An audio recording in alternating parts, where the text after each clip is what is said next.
السلام علیکم ورحمۃ اللہ وبرکاتہ۔ حافظ سلطان محمود صاحب پاکستان سے پوچھتے ہیں کہ بعض مزارات پر خانقاہوں پر دیکھا ہے کہ وہاں مجاذیب کی تصویریں لگی ہوئی ہوتی ہیں، کپڑوں کے بغیر ننگے ہوتے ہیں، برہنہ ہوتے ہیں، تو عرس کے موقع پر دیگر مواقع پر ان تصاویر کو بڑا ہائی لائٹ کیا جاتا ہے، بڑی بڑی تصویریں بنا کر مزار کے احاطوں میں لگائی جاتی ہیں۔ تو کہتے اس کا شرعی حکم کیا ہے؟ جی حافظ سلطان محمود صاحب، مجذوب اس بندہ خدا کو کہتے ہیں جسے اللہ سبحانہ و تعالیٰ اپنے لیے چن لیتا ہے۔ وہ محبت الہی میں ایسا غرق ہو جاتا ہے کہ پھر اسے نہ اپنی خبر رہتی ہے نہ دنیا کی خبر رہتی ہے۔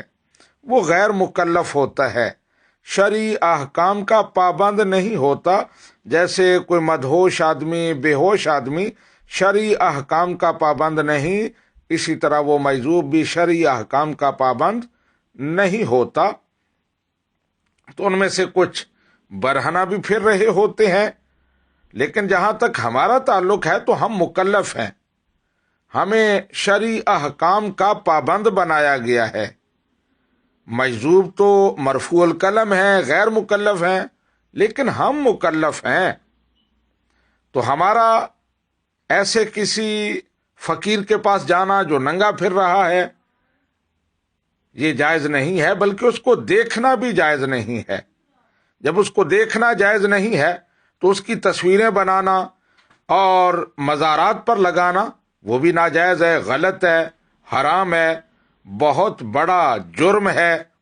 یہ خانقاہیں، یہ مزارات، یہ تو کبھی شریعت کا منبع ہوا کرتے تھے، یہیں سے لوگوں کو حرام و حلال کا پتہ چلتا تھا، تقوی، پرہیزگاری اور سیرت و کردار کی جہاں تعمیر ہوتی تھی، لیکن اب وہاں ننگی تصاویر لگائی جاتی ہیں۔ تو یہ بہت بڑا المیہ ہے۔ خانقاہوں کے اور مزارات کے جو منتظمین ہیں انہیں اس پر غور کرنا چاہیے۔ جو علماء صاحب علم وہاں جاتے ہیں انہیں اس پر آواز اٹھانی چاہیے کہ مخلوق خدا کو بلا وجہ گناہوں میں مبتلا کیا جاتا ہے کہ وہ ننگی تصاویر کو دیکھتے ہیں، گناہ گار ہوتے ہیں۔ تو وہ تصاویر بنانے والے، لگانے والے، ان کو دیکھنے والے سارے گناہ گار ہوتے ہیں، اور یہ کام بالکل غلط ہے۔ ھذا ما عندی واللہ ورسولہ اعلم۔